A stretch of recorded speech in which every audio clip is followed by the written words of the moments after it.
Hey guys, what's up? Welcome back to Black Pearl Media. My name's Caleb. I'm Nick. And welcome to Tool Time Tuesday.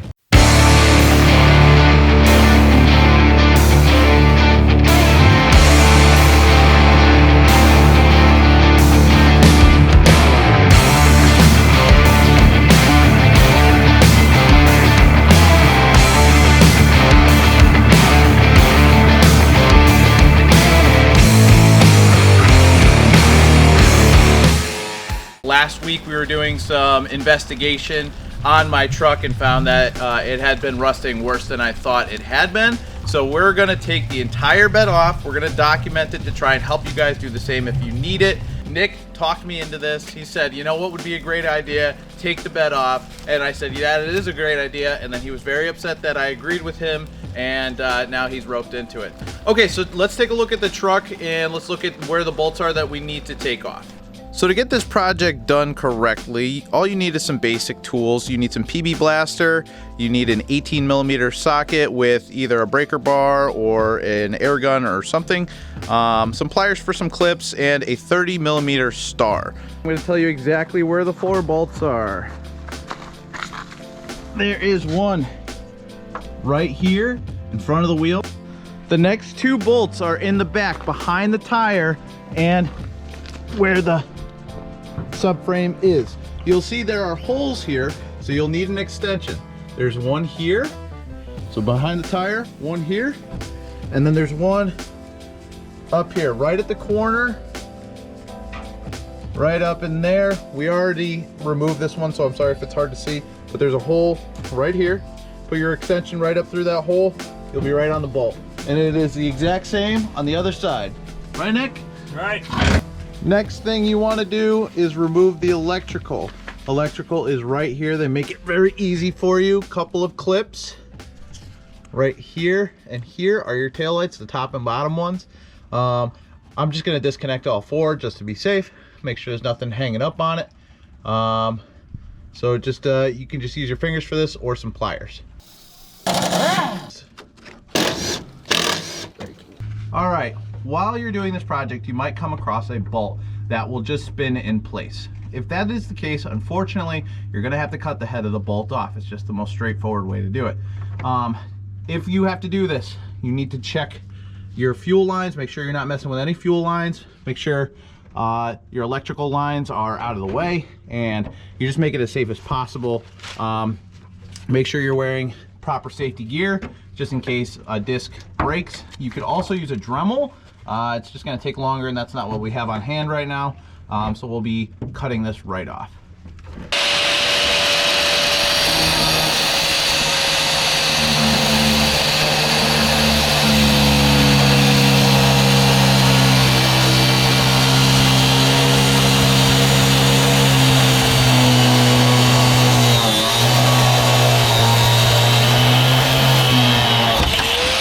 What hit me in the head? The bolt.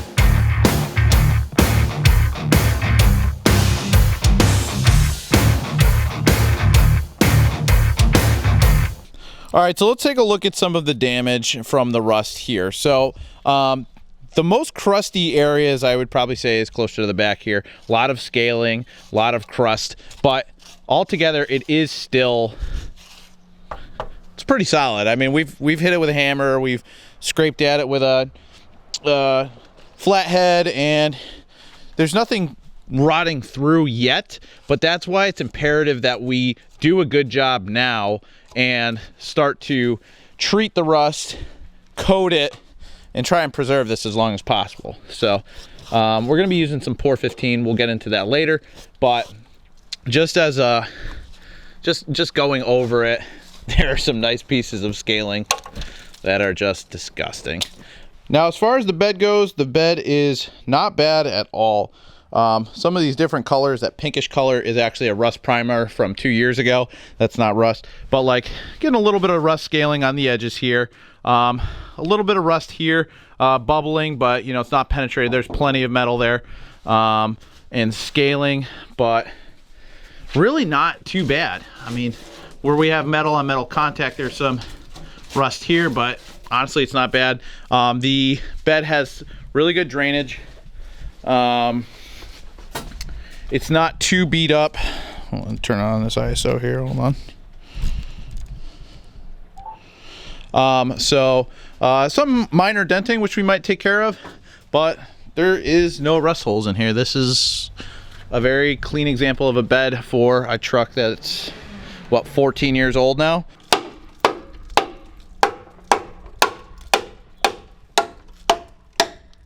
Yeah, this strength test is really actually giving me a lot of confidence. Oh yeah, it's strong. I've seen much worse.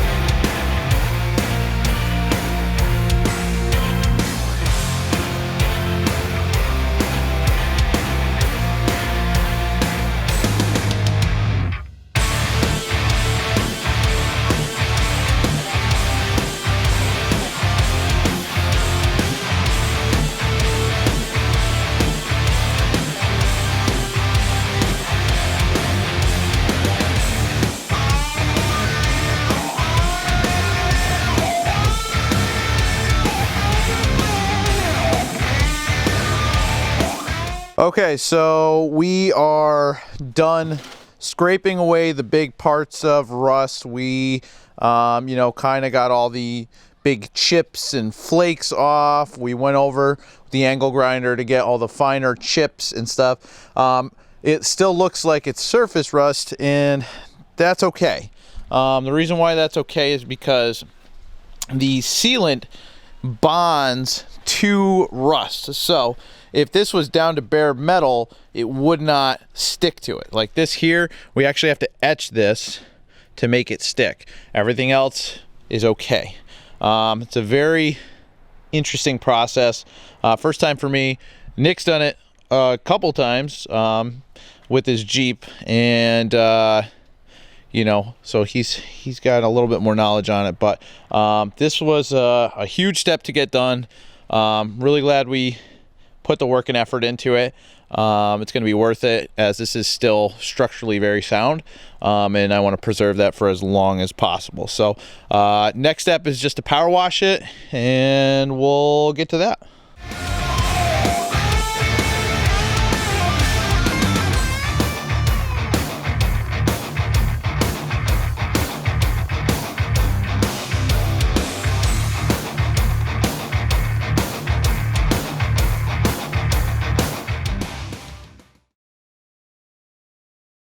So we're about to start, and I get Nick some Dunkin' Donuts, and I said, dude, I got you Boston cream. He said, oh, awesome. What is that? What do you mean, what is that? I'm assuming there's some Boston in the middle? There's Boston in the middle. Just take a bite. Okay. I didn't get to the Boston. You gotta get to the Boston. I have to keep going to the Boston? Yep. It's gonna hit boy. you. Oh, yeah. Boston. How have you not had one of these before? I don't understand what's happening. I don't know. What is it? What do you mean, what is it? It's good. I thought you were messing with me. I'm not messing with you. Another bite. You got to get to the good. Take the left side all there, right. because that's where all the cream is. There you my. go. Yeah. Oh, that's a lot of cream. Oh, boy. Pretty good, right? Pretty good. I can't believe this. I can't believe it. All right, so Caleb is applying the metal prep right now, which is essentially an acid etch. And that does two things. One, it neutralizes the rust somehow. And it, etches any shiny bare metal to create a mechanical bond to it.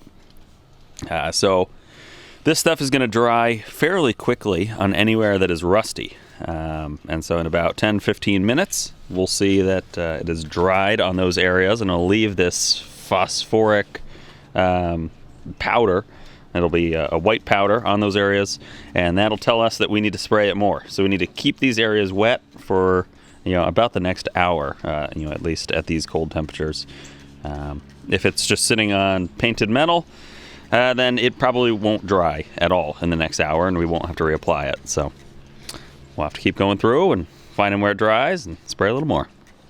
Now, while we're spraying the metal prep and waiting on that, we're going to be checking in on it. But we got the bed off the truck. So we were trying to do the bed liner in the truck, but I just don't think we're going to have time for that. It's a little bit more than we can chew right now. I want to get the truck out of Nick's driveway. So the bed's not really that bad on the inside at all. There's no rust holes, nothing. So we can wait on that. But while we have it off, we do want to treat the underside. It's not nearly as bad as the frame. So we're just gonna knock off the scale, knock off the scaling, and we're just gonna Rust-Oleum, black paint it. It's holding up well so far, so we're just gonna do some preventive measures on it. So we're just gonna clean this up really quick and spray it black.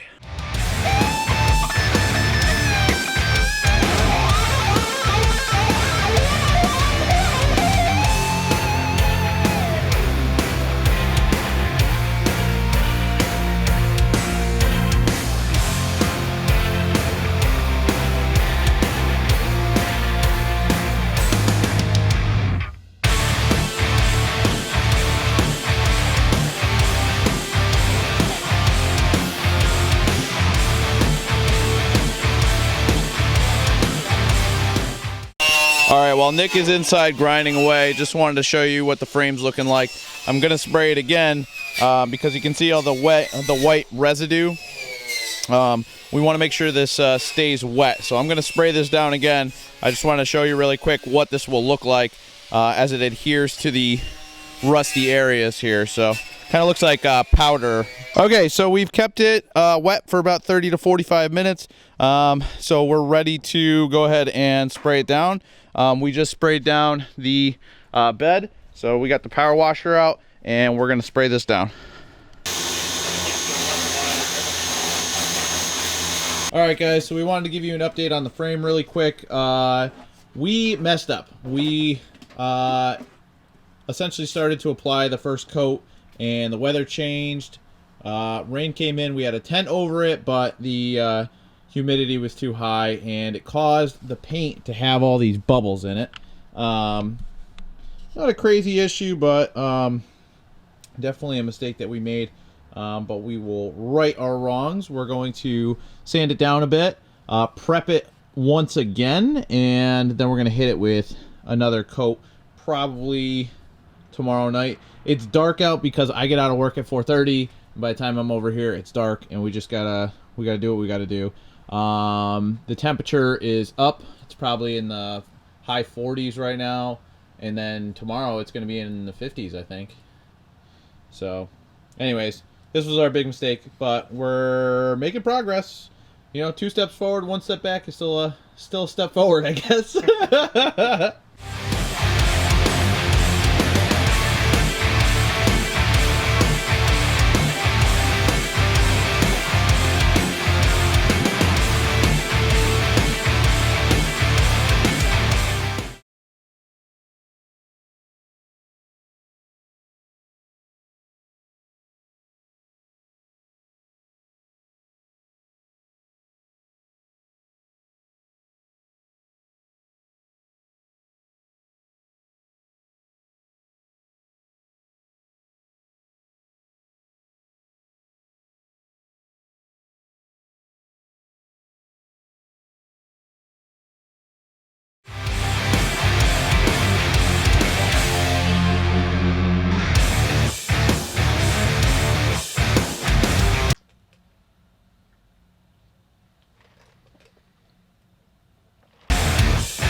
think that was a good time lapse, go ahead and hit that subscribe button.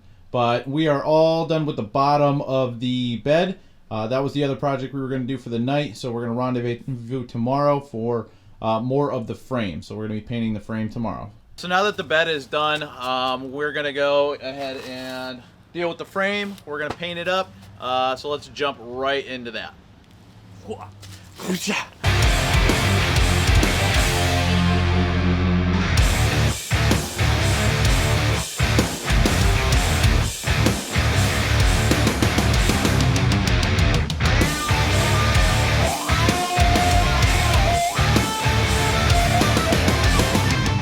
All right, coming over to the frame, we now have 2 coats on, 2 light coats.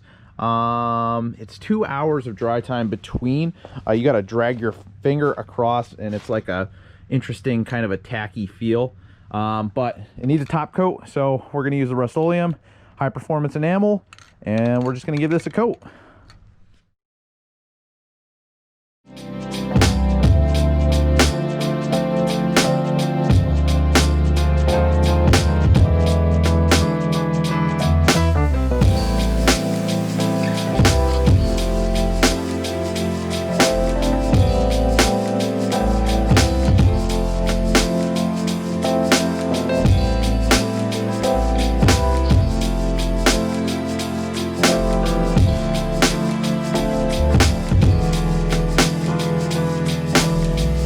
So the frame is done, and we are ready to put the bed back on the truck. I think I just put in a little transition of what the frame looked like and what it didn't, because Nick was the Nick cameraman today and got some shots for me for the before and after, so props to him.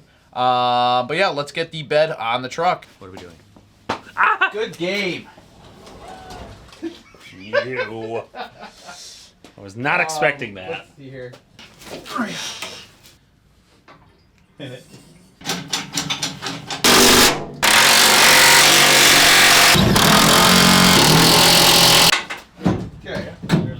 It's a little bit of Hey, so we just got the bed back on. We used the engine hoist to get it there. We had the 5 bolts, should be 6, but Yep. one of them broke. Cut it right off, no problem. The undercoating, I'm really excited to see how it kind of performs this winter. I don't know, what do you think? You think it's going to last pretty well over the winter, or you think we did a good enough job? I think the spots that we prepped really well, we will. Yeah, I think it'll absolutely hold up. There are certain spots that are just nearly impossible to get to, unless you literally strip the entire frame. And so, you know, you might have some issues in a few corners and crevices, but for the most part, everything near the wheel wells we got perfect, and I have full faith in it. Yeah, so we're probably going to do a longer time review on the undercoating. So it's a little bit odd because we're only doing the back half of the truck, and the reason for that is that that's where all the scaling was happening. That's where all the damage was really being centralized. The front half of the truck, from the cab forward, really not that bad at all. So we're probably going to end up doing that in the spring or some other time when we have the time to do it. We really wanted to focus on the back and stop it before it got so bad where it needed some serious frame repairs, which that's just expensive. Nobody wants to deal with that. It's just not a fun job, and we'd probably end up doing it ourselves, and that would be another big project. So we want to spare Nick. He's such a gracious friend, and he's helped me through a lot of stuff. And we got to show him the engine mount. We're trading projects, and I definitely owe him some. But we made an awesome engine frame. Yeah, so we'll do a long-term review. So if you guys want to see like a 6-month review or like a year review, 2-year reviews, put it right down in the comments for us. That way we know what to do. Like the video, subscribe if you're not already. So with all that being said, I'm Caleb. And I'm Nick. And we'll see you guys on the next Tool Time Tuesday.